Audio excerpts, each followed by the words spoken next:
There are two tomato plants sitting side by side, same soil, same sun, the exact same amount of water at the exact same time, every single day. One of them is yellowing, weak, barely holding itself upright. The other one looks like it came out of a professional gardening catalog. Leaves so deeply green they almost look painted. Fruit so heavy the branches are bending toward the ground under their own weight. And the only difference between these two plants is garbage. Kitchen garbage. The kind of thing you throw away every single morning without thinking twice while you make your coffee and start your day. What you're about to see is not a gardening tip. It is not an internet trick. It is a complete reversal of everything the agricultural industry has spent decades training you to believe. And when you truly understand what is happening here, when it actually clicks, you are going to look at your kitchen waste in a fundamentally different way for the rest of your life. The plant on the right has never touched a single bag of store-bought fertilizer, not one application. It has been fed entirely with something that costs absolutely nothing, something you have been throwing away your whole life. And once you understand how this works, you are going to feel a strange combination of genuine amazement and a quiet frustration. Because this is not new knowledge. It is old knowledge. Very old. And it was buried not by accident, but by the convenience of people who profit from you never learning it. Here is what is happening: banana peels. That is the entire secret. Not a complicated banana peel tea recipe with 20 additional ingredients. Not a multi-week composting system that requires a spreadsheet to manage. Not specialty equipment or precisely measured doses. Just banana peels, used in a specific way, placed in the right spot at the right time. And the results are so consistent, so dramatic, and so repeatable that farmers across parts of Southeast Asia, Central America, the Indian subcontinent, and sub-Saharan Africa have been quietly using this method for generations, while the rest of the world was standing in line at garden centers spending money on products they never actually needed. Think for a moment about what is actually inside a banana peel: potassium, phosphorus, calcium, magnesium, manganese. These are not random minerals. These are exactly the building blocks that synthetic fertilizer companies spend billions of dollars manufacturing inside industrial chemical plants, packaging into colorful plastic bags, and selling back to you at an enormous markup. But inside every banana peel you discard, those minerals are already present, pre-packaged by nature, completely free, and in a form that plant roots can absorb more efficiently than most synthetic alternatives currently on the market. Now here is where the story starts to get uncomfortable. Why didn't you know this? Why is this not on the front page of every gardening website? Why did nobody teach this in school? The answer is not complicated. It is just deeply inconvenient for the people who profit from your not knowing it. The global fertilizer market is worth more than $200 billion. $200 billion. That is an entire industry built on the single premise that you cannot grow food without their product. The moment people broadly realize that kitchen scraps can replace synthetic fertilizer, that number starts shrinking. And that is not something a $200 billion industry will ever fund a campaign to teach you. This is not a conspiracy theory. It is basic business logic. The most effective solutions are almost never the most profitable ones. And the agricultural industry has been extraordinarily successful at making the simple feel complicated and making the free feel insufficient. They have convinced generations of gardeners and farmers that without their intervention, without their bags and bottles and application schedules, the soil is fundamentally incapable of doing what soil has been doing for millions of years before any of those products existed. You have seen this same dynamic play out your entire life in other areas too. Think about how many problems have solutions hiding completely in plain sight. Solutions that nobody talks about, not because they don't work, but because the solution doesn't cost anything. The answer is almost always the same. If it is free, it has no marketing budget. If it has no marketing budget, most people never hear about it. The knowledge that generates no profit is always the first knowledge to disappear. But let's talk about why this actually works, because the science here is genuinely fascinating and far simpler than most people expect. Plants are not complicated eaters. At the most fundamental level, they need three things in large quantities to survive and produce: nitrogen, phosphorus, and potassium. You may have seen these listed on fertilizer bags as NPK. Nitrogen helps a plant build leaves and grow quickly. Phosphorus supports root development and flowering. Potassium governs almost everything else: water regulation, disease resistance, fruit development, the structural strength of the plant overall. Potassium is the mineral that makes the difference between a plant that merely survives and a plant that genuinely thrives, between acceptable tomatoes and extraordinary ones. A single banana peel contains potassium levels that rival most commercial fertilizers on shelves today. It also contains phosphorus, manganese, calcium, and magnesium, which work together to improve soil structure, stimulate microbial activity below the surface, and help plants absorb every other nutrient with greater efficiency. In other words, a banana peel does not just feed your plant, it improves the environment the plant lives inside.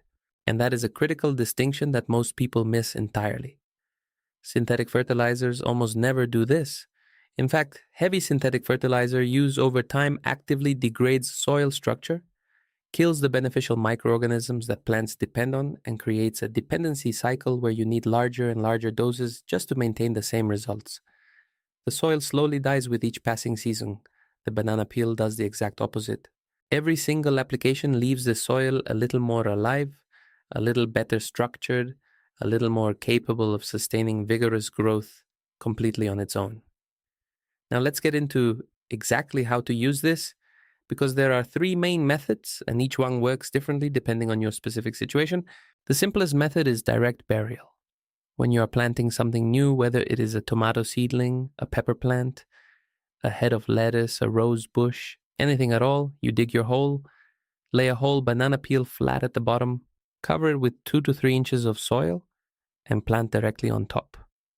As the roots grow downward and the peel breaks down naturally, it releases a slow and steady stream of minerals directly into the root zone.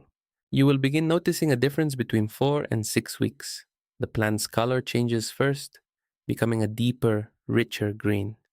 Then the growth rate changes, then the quality of the fruit or flowers changes. The second method is for plants already established in the ground that need a nutrient boost. You take banana peels and dry them, and drying is important because it concentrates the minerals and prevents mold from forming. You can dry them in a low oven for about an hour, or simply lay them in the sun for 2 or 3 days until they are brittle. Then you grind them into a fine dark powder. That powder gets sprinkled around the base of your plant and worked lightly into the top layer of soil. Rainfall or regular watering carries those minerals down to the root zone. Do this once per month throughout the growing season and watch what happens to the overall vigor of your plants. The third method is banana peel water, and this one produces the fastest visible results. You take 4 or 5 peels, submerge them in a full liter of water, and let them soak for 48 hours. The water will turn brown and slightly cloudy. That is not contamination. That is potassium, calcium, and phosphorus releasing into liquid form. You dilute that liquid 50-50 with plain water and use it to water your plants directly at the base. Some gardeners report visible changes in under 10 days, particularly in plants already showing signs of mineral deficiency. Things like yellowing leaves, slow growth, or weak stems. Here is what most people get wrong when they try this for the first time, and this part matters if you want real results. They use fresh, wet peels in the wrong way. They bury a fresh peel right up against the plant stem, and as that peel begins to decompose, it generates heat and can attract pests and fungal issues close to the most vulnerable part of the plant. The peel needs to be buried deep enough that decomposition happens away from the stem, or it needs to be dried and powdered before surface application. The second mistake is pure impatience. People try it once, look for results after 5 days, see nothing dramatic, and quit. Plants respond to sustained nutrition over time, not to single isolated doses. You need to give this a full growing cycle before you draw any real conclusions about whether it is working. And the third mistake is inconsistency. Applying once in spring and then forgetting about it is not a system, it is a gesture. Consistency is what separates the results that look average from the results that make your neighbors ask questions. Now here is where the story becomes something much older and much more layered than a gardening method.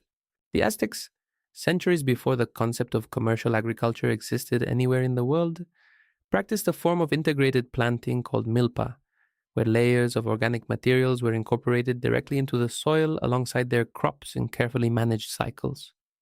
They understood intuitively and through generations of direct observation that the soil was a living system that needed to be fed and cared for, not merely a passive medium for holding plants upright. Ancient farming communities across West Africa, across the Indian subcontinent, across Mesoamerica and East Asia, all had their own versions of this understanding.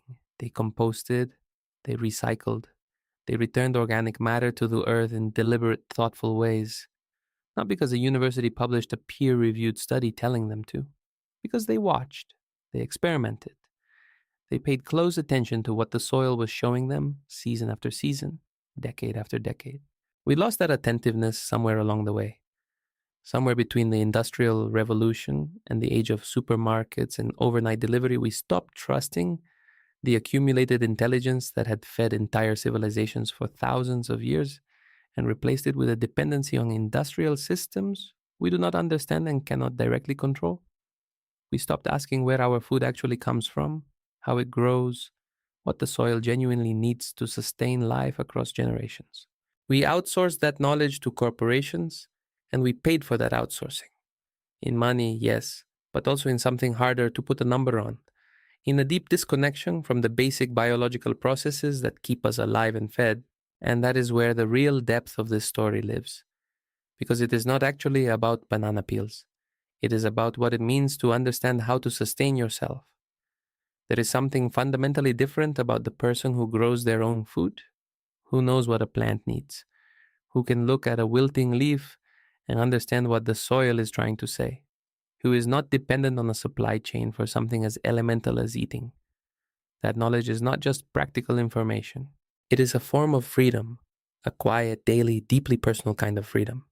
And freedom has always been much easier to sell back to people if they never had it to begin with. Every banana peel sitting in your trash bin right now is a bag of fertilizer you do not have to buy. Every piece of kitchen waste you learn to understand is one more thread of self-sufficiency, woven back into your daily life. The biology was always working, the information was always available, the soil was always ready. You just needed someone to point at what was already in your hand and say, look at this. Look at what you already have. Look at what you have been giving away. If this changed the way you see something you throw away every single morning, share it with someone who grows food, or someone who has always wanted to start but thought it was too complicated or too expensive. Because the best knowledge is never the kind someone paid to promote. It is the kind that travels because it is genuinely worth passing on.